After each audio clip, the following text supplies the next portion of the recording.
Welcome back to the Four Gardens podcast. I'm Jake Ifshin. In this episode, we'll continue to focus on health, which is the first garden of the Four Gardens approach. My guest today is Nil Akselioglu. Nil is a sex, love, and empowerment coach, guiding clients to get out of their heads and back into their bodies in sacred remembrance of all that they are.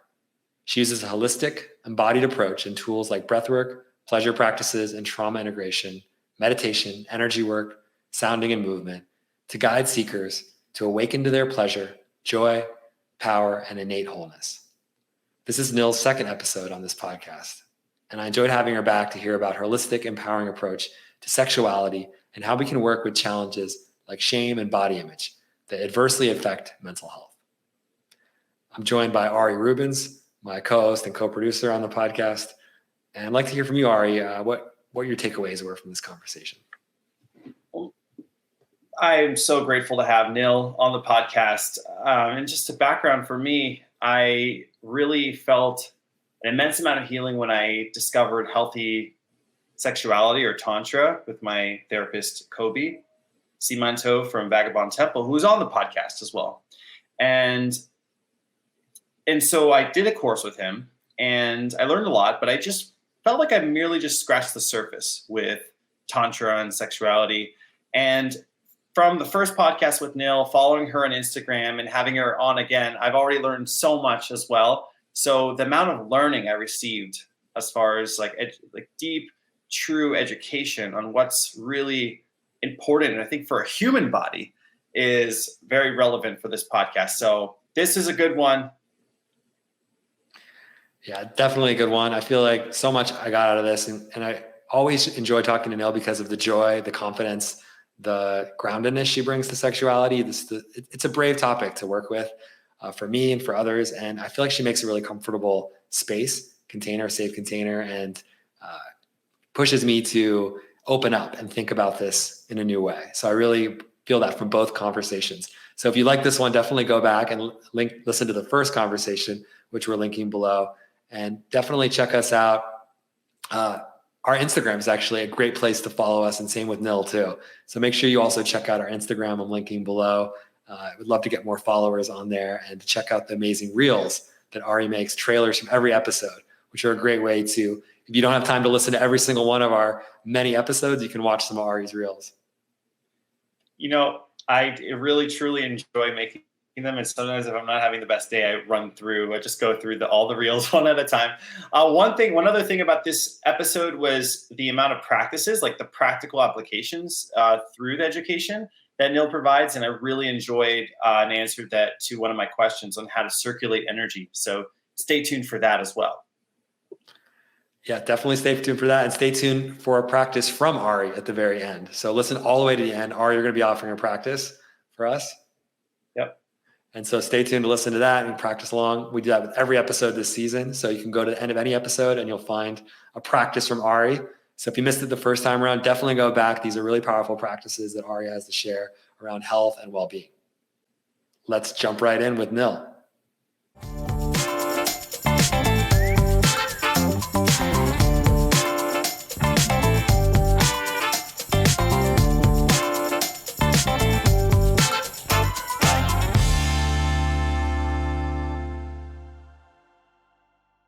When we think of our health and our mental health and health in general, like the sexuality component is often left out of the conversation. So I really appreciate you bringing that here and including it in this part of your garden of cultivation. For me, healthy sexuality is really embracing, accepting, and loving all parts of yourself, especially the parts that when we think about our sexuality, it's often so shrouded in like shame and disgust and guilt, and like allowing those parts to be seen with love and compassion and reverence. So for the first component of a healthy sexuality for me is witnessing ourselves in all of these different places and learning to love them, learning to accept them, learning to integrate them into our being instead of trying to extract them away from ourselves.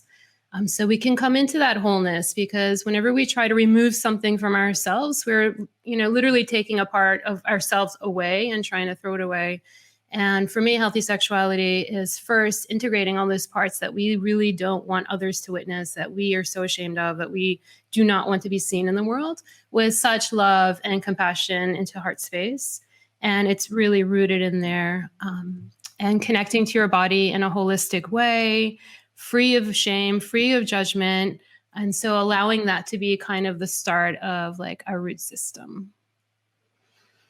Makes a lot of sense to me, and very, very gardening plant. I appreciate always gardening and plant metaphors as we do these conversations and talk about healing. And let's talk about some of the potential that sexuality has, healthy sexuality has, to do some of that integration work and bring us closer to thriving, closer to healing. Yeah. So the ecosystem is actually a really big part of my philosophy and teachings. And I like to envision, and I love it being brought here to Four Gardens, and especially with your background in ecology.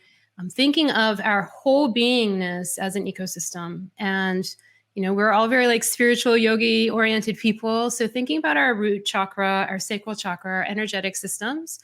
And if you can imagine your wholeness and your roots, like you want healthy roots rooted in love and in compassion and in worthiness and deservingness and like all of this juicy deliciousness.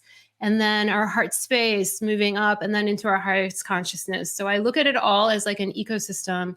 And our sexuality is literally our root and sacral chakras. So like if you imagine your roots are steeped in shame, in self-hatred, in disgust, in guilt, in hiding, in disassociation, in disconnection, how does that fuel, how does that allow the rest of your ecosystem to expand, to grow, to feel nurtured and nourished?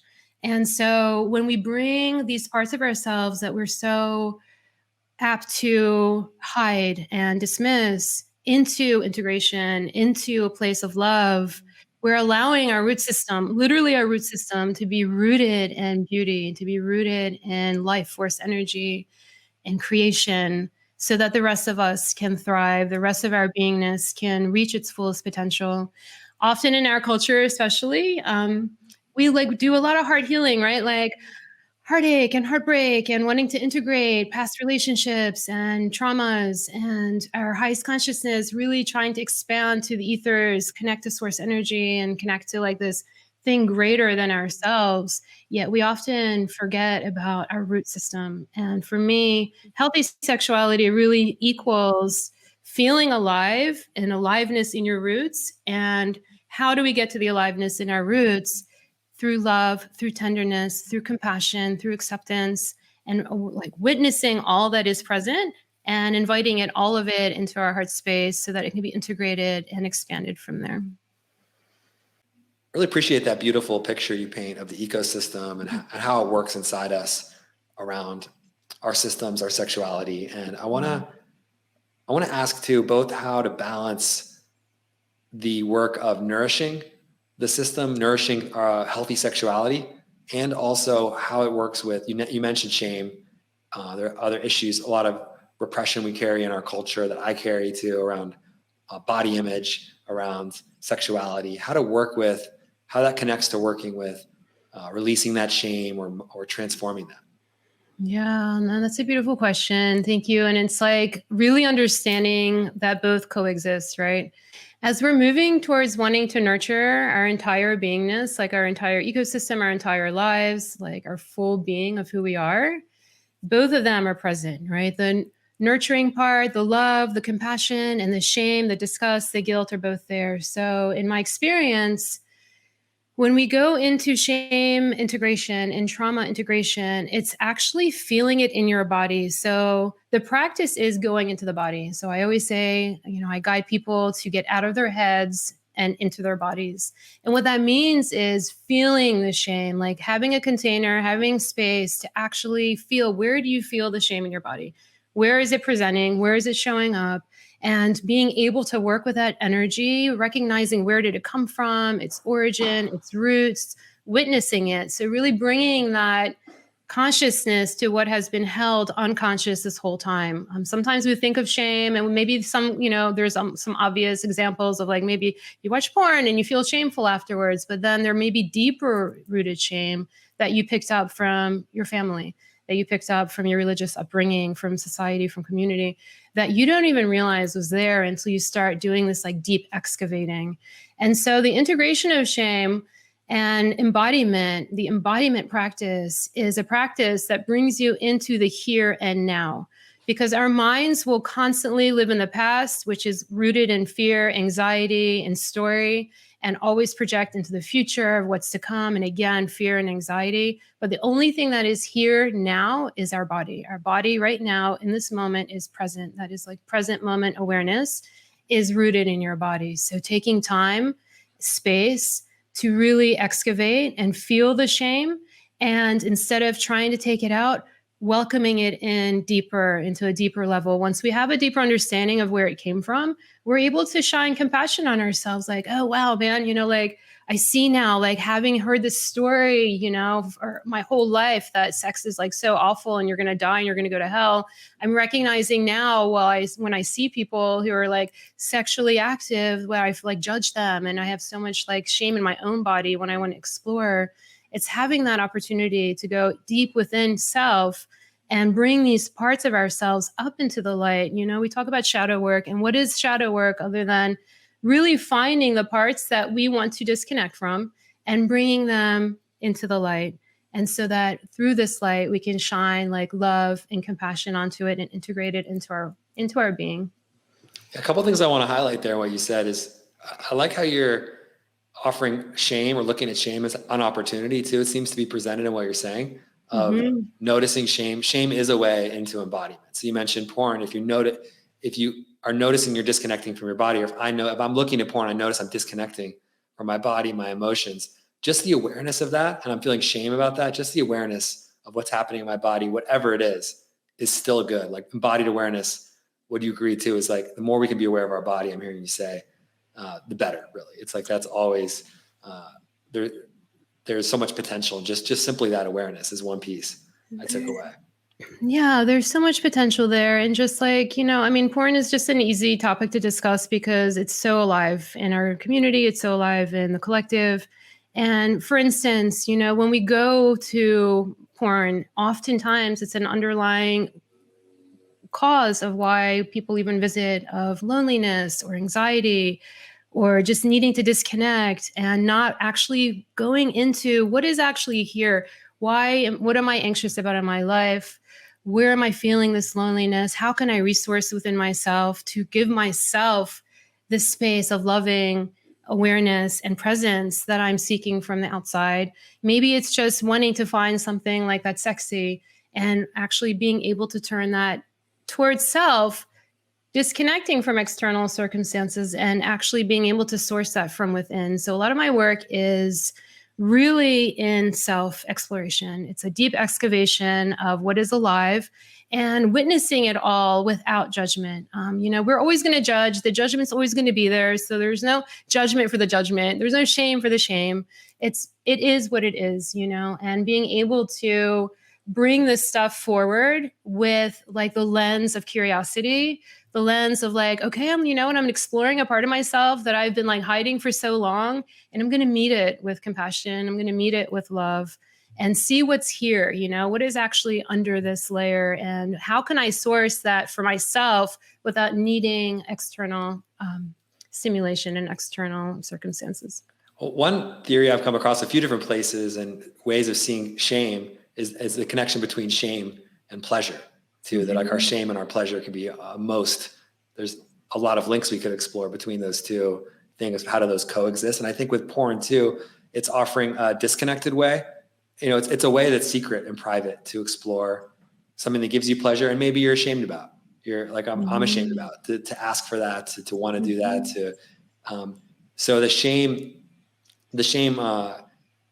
maybe you could say a little bit too more about that, the power of shame to work with that, to get back to connection and pleasure, as opposed to be hiding it away or using it to, like, so often porn can be a way to escape.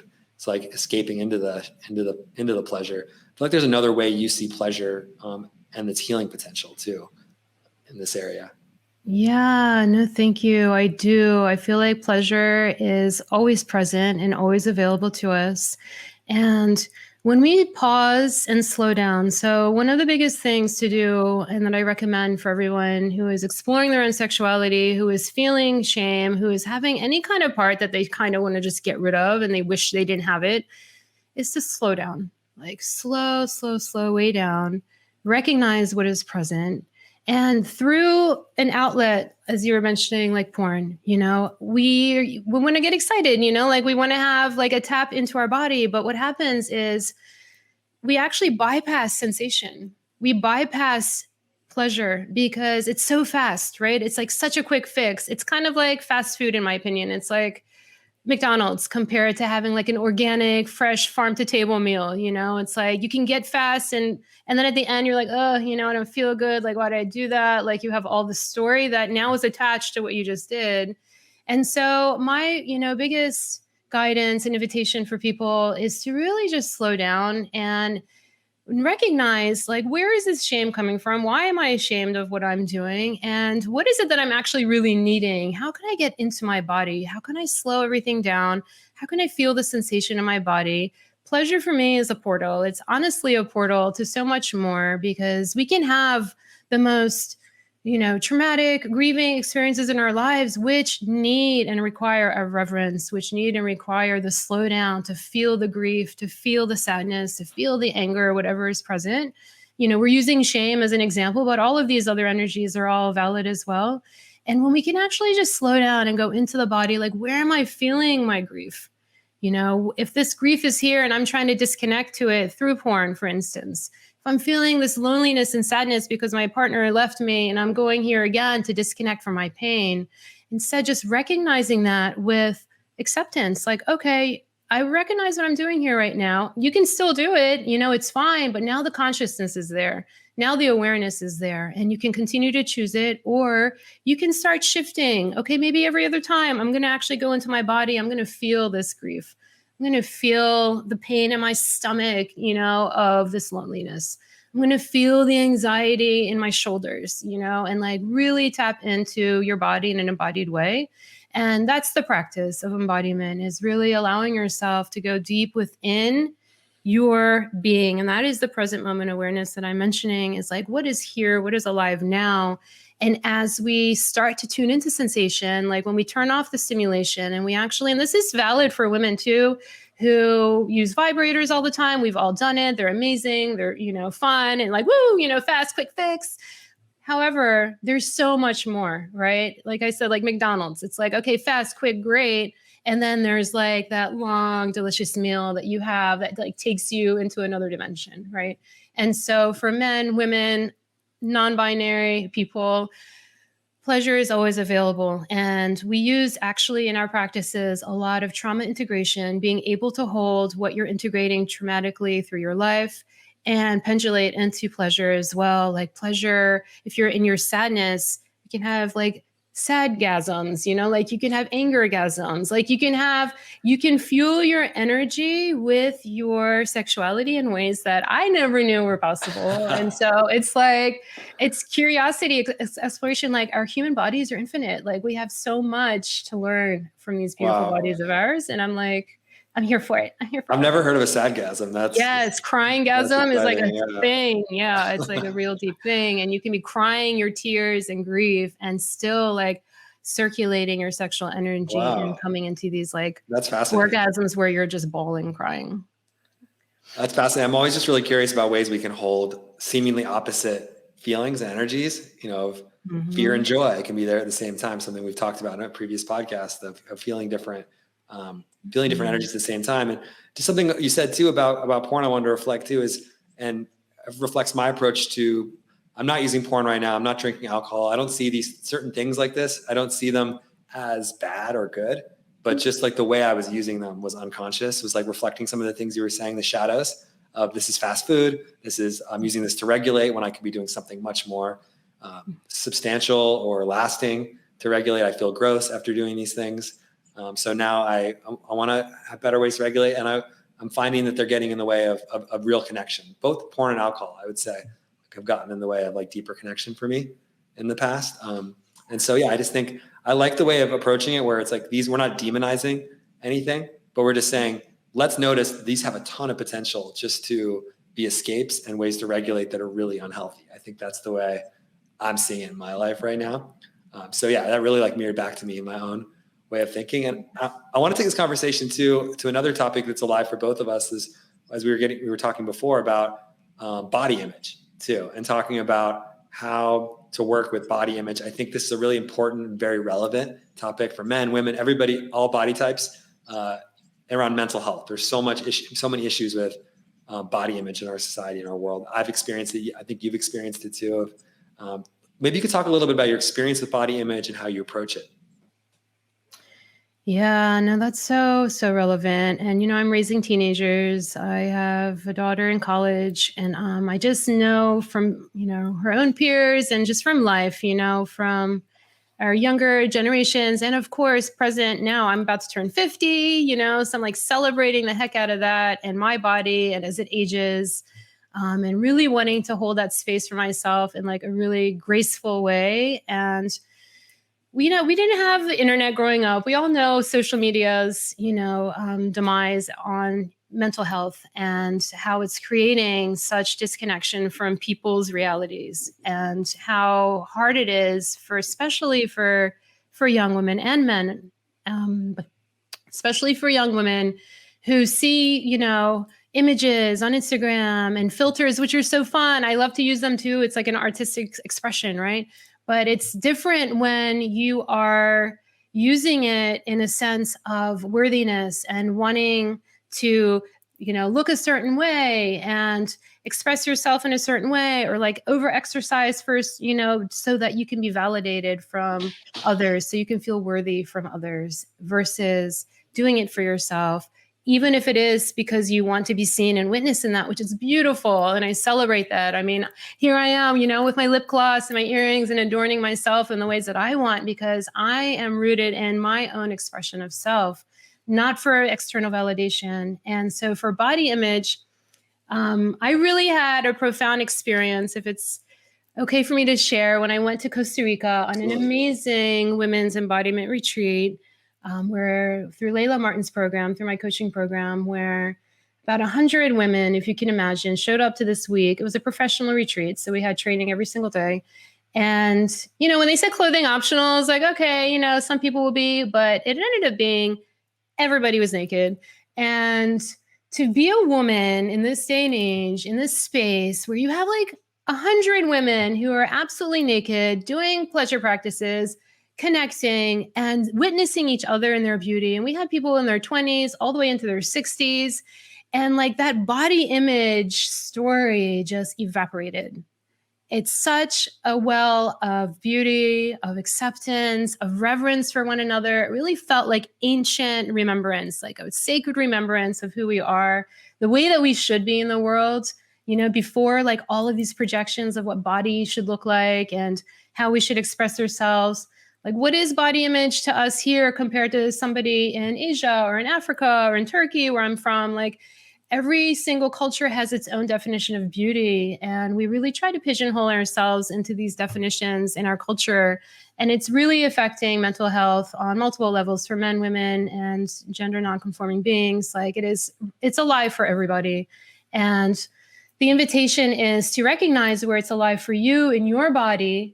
And how can you bring love there again? How can you bring that into the light, the shadow into the light, into integration, and really find that you can adorn yourself. You could be sexy. You could do whatever you want. And you're doing it for you. You're doing it to be witnessed in the world, but without the attachment to validation, without the attachment to your self-worth, without the attachment to a definition of who you are.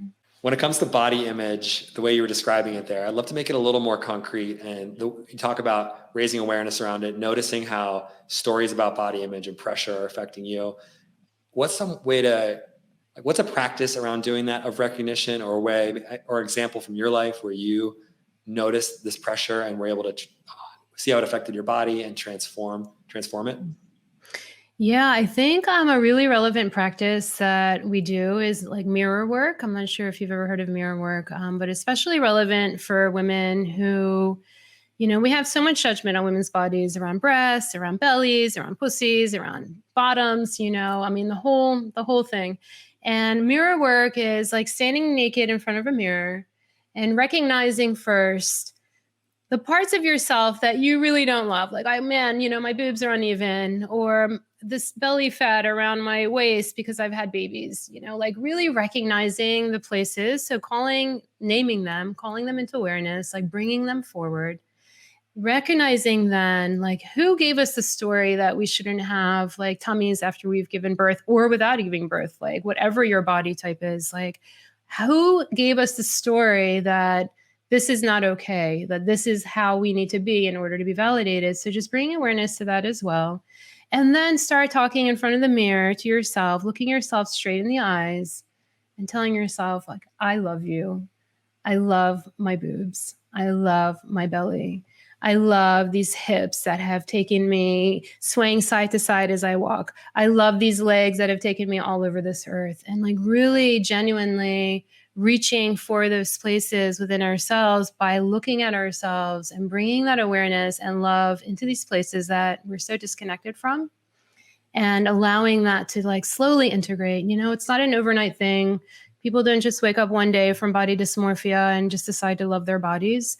But it's like that small baby steps, one at a time, like maybe one thing, like my silvers that have been showing up, for a while I was like coloring them all the time. And now I'm like, I love them. They're beautiful. And my skin that's like getting soft and droopy and stuff, like, shoot, I should look like this, but feeling like, no, this is a sign of like me growing in my wisdom and my age and my like transformation as I get older. And same with my body after having babies, our body changes, like our anatomy changes. I had 3 vaginal births, everything changes. And so like really bringing love and compassion to those places through like really being dropped into your body experience. So I feel like mirror work is probably the one that I would recommend to people who are watching right now that they could start today. It's a rad practice. It's really cool because I'm noticing how it's shifting the focus. If you're getting your body image information from a screen from the outer world, this is just you in the mirror. Like you're just scrolling. There's nowhere to scroll. You're really just you on you. And it really, I could see how it builds that worthiness of that love of yourself. And just, I think it's easy to look away from that part of ourselves we don't like. Like that's the easiest to try to hide it, so I think that the courage of bringing your focus right to those parts and we know how powerful words can be too. And just saying, I love you and loving those parts to me, that seems like it's got a lot of potential and power to it. So thank you for sharing that. Thank you. Yeah. While we're on the topic of powerful practices too, Ari had a question. I want to ask, give him a chance to ask too around personal practices around circulating energy. Ari, can I? Yeah. Hey, Nil. I've been involved with yoga and meditation for years, and I've always been interested in the circulation of energy topic. And I know Qigong gives a big emphasis on that, creating health and vitalities through circulating your energy. I was wondering if you could share more about any circulating energy practices and how to do it. Thank you. That's actually a beautiful question. And the practice, the Vita method, which is the method that I was trained on and certified in, is a tantric and Taoist approach combined with modern science and human sexuality. So I love it because it brings all of these ancient practices into integration and fusion with how we can use it in the real world today. So one of the greatest practices that I have that I can share in circulating energy is first, before you start circulating your energy, to just tune into your body, come into sensation, just start noticing what's alive in your body, closing eyes, taking a few breaths. And we teach on different breath work. Like breath work is such a huge part of this practice, but doing a connected breath in and out of the mouth with no pause on the inhale, no pause on the exhale. So like at any speed that feels good to your body, and you just start this connection, and you can breathe up from the front, down from the back. And as you start doing this breathwork practice, you're going to start feeling your sexual energy, just imagining it like a white pearl of energy at your perineum, like at the base, at your root chakra. imagining this light growing as you breathe and give it life force energy. So it's like circulating and growing. And then slowly, one breath at a time, you're going to be working through each chakra system. So we circulate our energy first into our root chakra, taking a moment or a minute there to breathe, and then into the sacral, to the solar plexus, into the heart space, the throat, the third eye, and then your crown. And you're continuously imagining this like circular breathing, keeping all of that energy harnessed within yourself. And this is a beautiful practice for men also who are trying to quit porn, who want to get back into sensation in their bodies, to just turn it off and get into sensation, get into this aliveness in your body through your breath. And as you're breathing, as you're circulating, allowing any sounds that want to come out through each chakra system to be expressed without holding back. And it could be a roar and a growl and just whatever it feels natural to you. It could just be your breath. And you're going to circulate that through all of the chakras. And then as you build your sexual energy, as you build this turn on in your body, when you're really feeling like you are ready to shoot this off into the ethers, you shoot it out of the crown of your head, up out into the sky, and just imagine this energy of yours flowing out and then allowing it all to trickle back down into your body. And keeping that breath just circulating. And also in Qigong, if you know, like in your lower dantian, you can store the energy below your navel, first gathering it in one direction and then storing it in the other direction, and then just pausing your hands below your navel for a few breaths. I know this is like a little fast track, but you can slow this all down, take all the time that you need, and just witness how your body becomes so alive. You are allowing your sexual energy to travel through all of your chakra systems and awaken each and every single one, allowing whatever is present to move through sound, through movement, through whatever is present, and just keeping that energy to yourself instead of feeling like you need to externally express it in any way. Does that make sense? That makes sense. I'm going to have to revisit this and try this practice myself a few times. I have my own practices for raising the energy up. I have a few of my own breathwork practices, and I really like that one and the way it distributes it. And I feel like men in particular, coming from a male-bodied experience, that men can have this. I've had this like really strong sexual energy at points, and like, what do I do with this? Is there another way to direct this that's more healthy that I can put towards other places to my creativity to just not try and dissipate it or give it away? So I do feel like there's something really valuable for whatever gender you are, but for just that from a male experience to have that, to be working with that sexual energy as it comes up. Yeah, I love that. And of course, not being in a male body, but from the teachings of what I've received as a practice for men who want to, just see what this feels like in your body. Again, embodied experience, like we are all going to have a different experience when we do something. Everyone who sits down with this breath work is going to feel something different. And for men, from what I understand, it's kind of like building up, especially if you're practicing semen retention or anything like that. It's like building up this energy, circulating it in your body. And when you're feeling like you're going to climax, like actually kind of falling backwards into ecstasy, if you will, instead of like shooting it forward out into the world. So you're like bringing it back, just breathing it, slowing down if you need to, and just continuing to circulate that because, like, as you said, it's like life force energy, right? For creativity. And that's another thing I really wanted to bring here as well. Like as we integrate our shame, as we start disconnecting ourselves or being plugged into these places like porn and stuff that are not in our highest good. Again, there's no shame around it. There's no like, yes, no, good, bad. It just is. And when you start recognizing if this isn't serving me in my highest alignment, if this is not fueling my creativity, if this is not bringing me joy and bliss and love and pleasure, and it's bringing me shame and like hiding and secrecy and lying and all these other things, once we have that awareness, and once you start integrating and starting practices like this, breath work, sounding, movement, embodiment, just feeling your body, feeling sensation, you start creating a space, like imagining that you don't have that space anymore that's being fueled by shame and all of these other things. So what does it do? It's like a new space is created.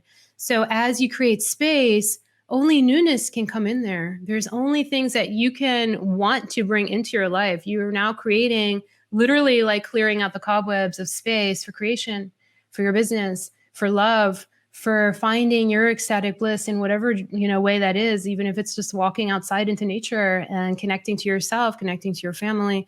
So I feel like that's really the juice behind integrating parts of ourselves is we're creating space, we're clearing house, we're taking things that are not, worthy of our time anymore and replacing it things that we want to bring in with joy, with aliveness, with pleasure. I really love how it starts with the personal practices, and for whatever gender you are, whatever body you are, it starts with the self. It starts with the worthiness. I think a lot of the things you say apply to everybody. Yeah. And you gave some specifically advice for male-bodied people there too. And just to go on that thread too of, we've talked about how our experiences in different genders and different bodies shape our body image issues, shape how we work with sexual energy often. Even though we're all unique, there's a lot of commonalities and common experience we could speak to. And so one thing I want to ask you about too is just as someone, and maybe what's insights you've had lately of speaking to men, speaking to male-bodied people, how they could be more supportive, more like what they can do to understand better people in a female body experience right now. And this, of course, there's a lot to say on this topic, but I think even just what's alive for you now, what men and male-bodied people can do right now in this time of so much growth and transformation around gender too,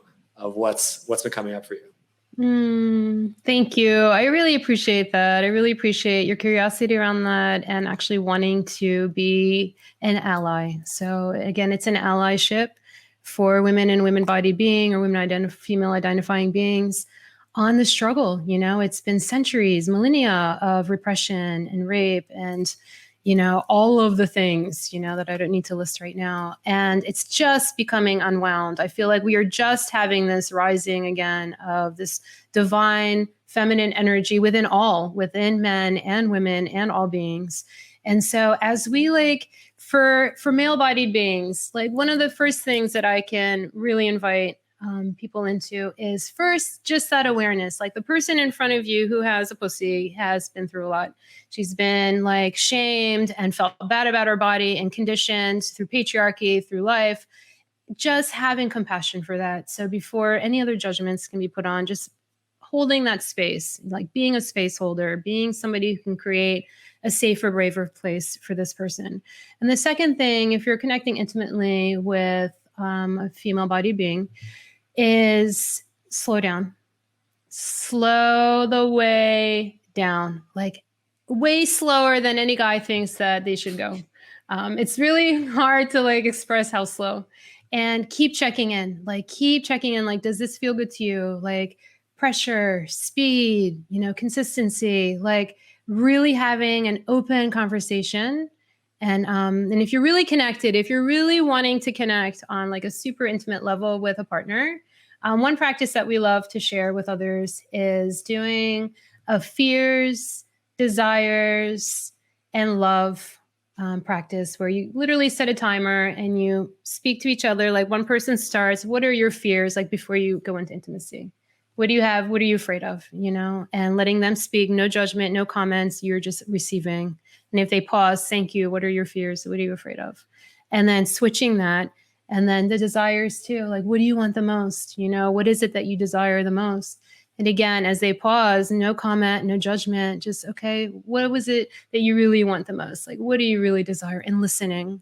And then same with love, reflecting back to each other. What do you love about me? What do you love about our experience? What do you love about my body? Whatever you love. And having that reflected back to each other with a timer and no judgment, no comments, just receiving really creates a container for deep intimacy and allowing any of those fears, because oftentimes, especially women who feel oh, it's going to take too long for me to orgasm. I'm just going to fake it. Or he doesn't really know.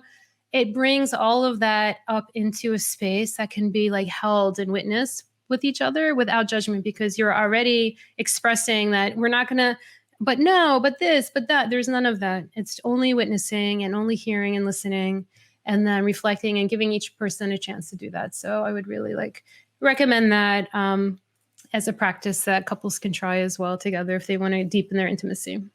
3 really powerful practices, tips there that you offer, I think too. And I also imagine you agree with this, that people who are not in partnership right now could start. A man who's not in partnership right now or not in connection. I feel like this can start as personal practices too, of finding compassion for yourself and like growing your compassion, growing your listening, naming and starting to notice your own fear, like working with fear too. Because I think coming from a male experience too, that for men, it can be, I think even extra challenging to say when they're afraid. For me, it was, I think, or at least I can imagine that can be challenging for a female body, for all people, that fear can be, for me, was equated with weakness too. And that, so just going with that last tip, that I think that this can be something that can be work that if you start doing this work on your own, I think it'll be even richer when you bring it to partnership and to connection too. Yeah, I love that. And these are just like even journal prompts that you can do for yourself, like even if you're sitting with yourself, if you're looking for connection and, right now, currently you're just nurturing your own body and your own spirit and your own self, having, journal prompts of like, what is it that I'm afraid of in a relationship? Like, what is it I'm afraid of in intimacy? Like, what is it? What do I really want? What do I really desire? And what do I really love about myself? What can I celebrate about myself? And having this practice with self to really understand that and meeting it and witnessing it and being like, okay. And then with fear, what we really love to do sometimes with fear, because fear is always present, right? Like it's not going anywhere. We always have fear. It's in everything that we do. And, we could feel like we're fearless, but it's always like to get to fearlessness, we go through the fear, right? And we have this practice sometimes of fear, like, okay, I'm afraid I'm going to do this. I'm going to fail. And then we're like, okay, so what? Like, so what? I have this fear and this is going to happen and la, la, la. And sitting with it like, okay, so what? Like, what's going to happen? So what? And then even bringing pleasure into it, like infusing it with pleasure. Like, yeah, I'm so afraid of this. And like turning yourself on and like going there with your fear. Like, yeah, bring it fear, like bring it, and like really embodying it, embodying your fear, feeling it in your body, like allowing it to be so present and so alive to the point where you're not afraid of your fear anymore. You just welcome it like another friend to the table. I fully support that. I'm working with that too, my fear and that. And I wasn't even aware how much fear was in me until I started doing some of that work. I just, how powerful fear is really made a mark on me lately. Really, how powerful it is for me, how much it shapes the world, how we act and relate to each other. There's just the more I do that work with fear, I've done some work with fear, the more I'm noticing how powerful and present it is and how juicy it can be to get through it and to take those chances and to de-escalate the stakes, take the pressure off of failing, of trying, of experimenting. That is so alive for me too. Like being a mama, for so long and like starting my own business, like taking this journey that's just like kind of unfolded for me. And it's so alive for me because it's just so true to who I am. Otherwise, you can't do things that you haven't already embodied. It would be impossible for me to teach something that I haven't already embodied. And all of these things are places that I've embodied.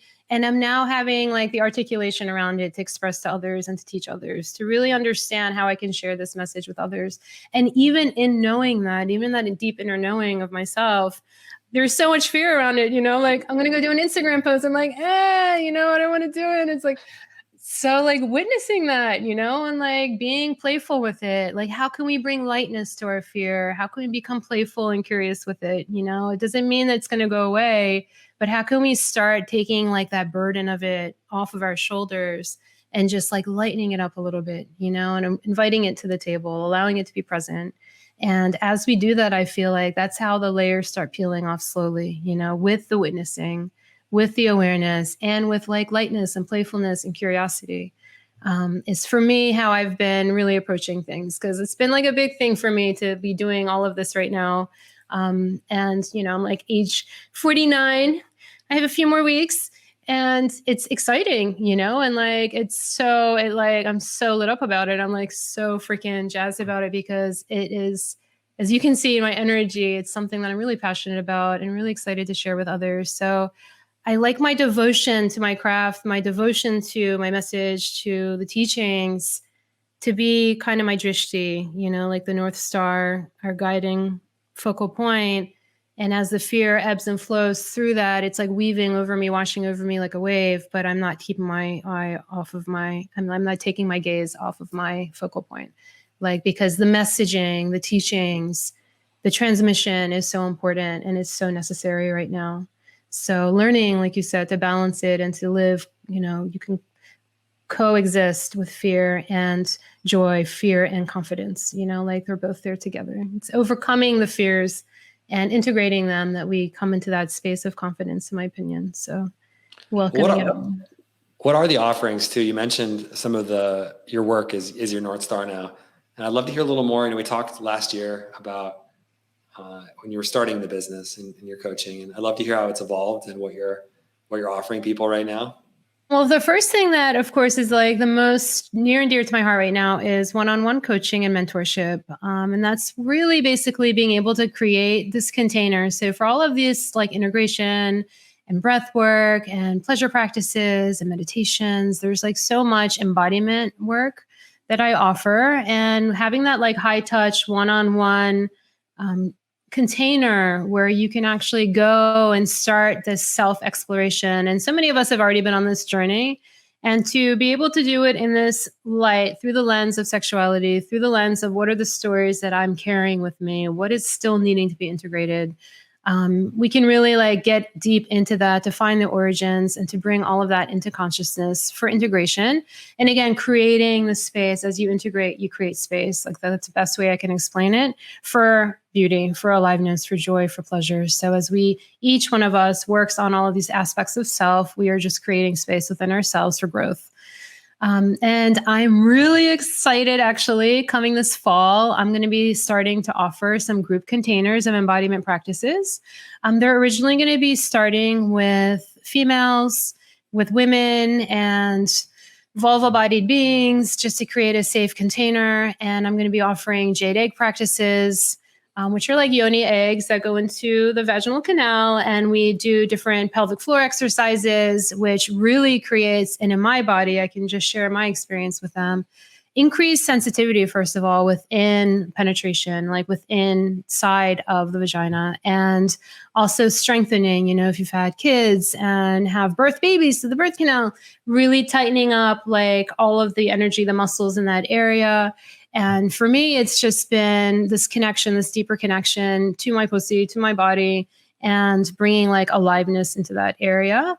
And also, hopefully with like pleasure practices and just like laser coaching and having a container for that. So I'm going to be offering those coming soon to a Zoom near you. It's going to be next. And I'm hoping to do some in-person workshops here in our community as well in the fall, winter time. I feel like we've all been traveling so much. So look forward to that as well, and connecting with all bodied beings and circulating energy, breathwork practices, meditation practices, and just connecting to body, really embodiment practices is what I'm hoping to bring forth. Amazing. And Instagram's a good way to stay connected with you right now. Yes. Kiss My Bliss with Y's, all Y's, KYSS. And all Blisses, BLYSS, Kiss My Bliss. And for me, Kiss My Bliss is an overarching theme of beingness. It is not just sexuality, but it is an approach to life. It's a way of being. It's really like how to live in your joy. And we all have like really hard lived experiences. How can we actually kind of use all of our biggest challenges, all of our things that we were like, oh my God, I can't believe this is happening to me right now, as fuel for our growth, as a catalyst for change. And so Kiss My Bliss is like an all-encompassing theme of life. And I'll be offering products and stuff there too that I really believe in, that I feel like is like part of living a holistic life. And so I'm really excited to expand that as well. I'm like really in this growth phase right now. And I would love for you guys to follow me there at Kiss My Bliss on Instagram until I get my website up. Yes, it feels good to support this work and share the message of what you're doing. I really love the courage you bring to it, the fun you bring to it, and joy. It's just the exact right mix, I think, for breaking through some of the shame that's out there and breaking through some of the blockages that people have right now in this world around sexuality, around their own bodies. So I really celebrate that work you're doing, and be excited to share and follow along as you go. Thank you. I appreciate that, Jake. Thank you so much for your support and for having me on this program. I'm always so excited to be here with you guys.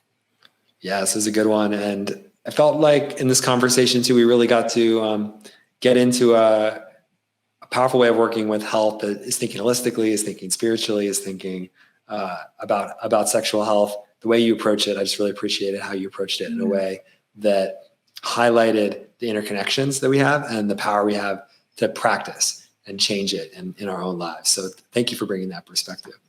Thank you. I appreciate that reflection. Thank you so much. And thank you for the work that you're doing and bringing all of these leaders and game changers and thoughtful, conscious people onto your podcast. I'm really grateful for the work that you guys are doing and allowing voices to be heard and lifted. So thank you for that. It's our pleasure. Thanks so much for coming on today. That was my conversation with Nil Akselioglu. Thank you so much for listening. And now it's time for the health tip with Ari Rubens. Ari, what do you have for us today? I got a yoga therapy practice for embodiment and stress relief. I was really inspired by all the practices that Nil was sharing on the podcast and thought that this would be a really relevant addition to a practice you can do on top of any, circulation practice or sexuality practice. And so in yoga therapy for embodiment and getting in the body, there are two things that are my favorites, and I do sometimes daily for months at a time. And it's shaking and tapping. Tapping requires just your hands in any way or form to tap along your body, and this awakens the cells of your body. It's really good for the skin and just makes you more attuned to the present moment and in the body. But combined with shaking, which is more important, it's like you're priming for it, but then you shake for 1 minute. So 1 minute tapping, tap along your body, particularly around your legs. It's really helpful for stress. And then shake for 1 minute. This is a crazy, amazing practice to get more into your body. And the benefit of getting into your body includes stress relief, attunement to the different parts that are communicating with you and are trying to tell you certain things like, what is your gut saying? What is my heart saying? What are my legs saying? And it's amazing what can happen in 2 minutes. And I think it's a really incredible addition after my study with Tantra is to do also embodiment practices. This one is my top one. So again, summarize 2 minutes, 1 minute tapping along your body, 1 minute of shaking, 1+ minute of shaking, and you're good to go. Two very powerful practices. Thank you, Ari. And I'm noticing too that as you get creative with your practices, which I really encourage with thinking through 4 gardens, how do you combine practices together? I think these practices would be wonderful to do before some of Nil's practices, actually. So think about how you can pair up your practices. And I can imagine if you're going to do, for instance, mirror work, doing some tapping and some shaking to get out of your head and into the moment could be really powerful. So as you listen to these episodes and work with these practices, think about how they could work for you. You can always extend them, shorten them, and combine them. So these are 2 ones that are very versatile that Ari shared today. So thank you for sharing those, Ari. Thank you. Thanks again for listening, and keep on growing.